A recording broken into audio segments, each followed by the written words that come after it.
So this is my Godin Shifter Classic, Godin Shifter 4 Classic bass.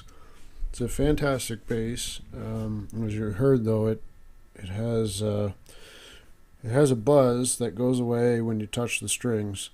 So that is likely a shielding issue. I've been dealing with this for a while. I just haven't got around to it. I've been plugging it into his noise gate, which kind of takes care of it.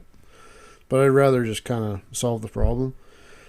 So if you touch the strings and the buzz goes away, it's probably more than likely a shielding issue.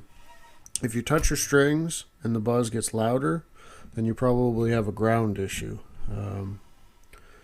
So this guy, I mean, the PJ setup with the single coil at the Jazz inherently has some hum if you get near an AC source or you're too close to your amp.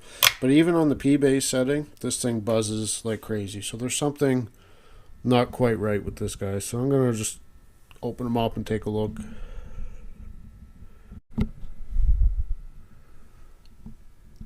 So apparently when you spend like, I don't know, I think Godin's selling these things for like $900 Canadian. I bought this one used for a lot less than that, but apparently it doesn't get you any shielding.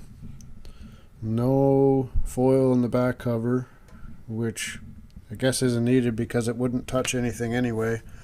There's no shielding at all in the control cavity.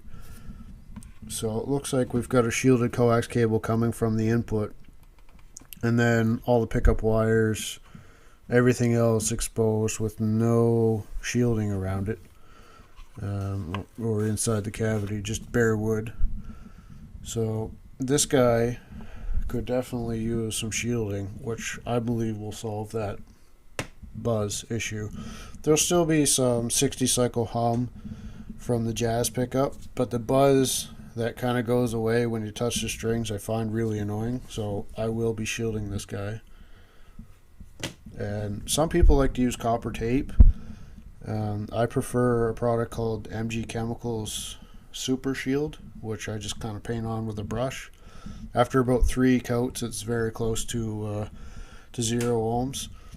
I find the copper tape over time, it kind of corrodes or it oxidizes, and it doesn't make a good connection.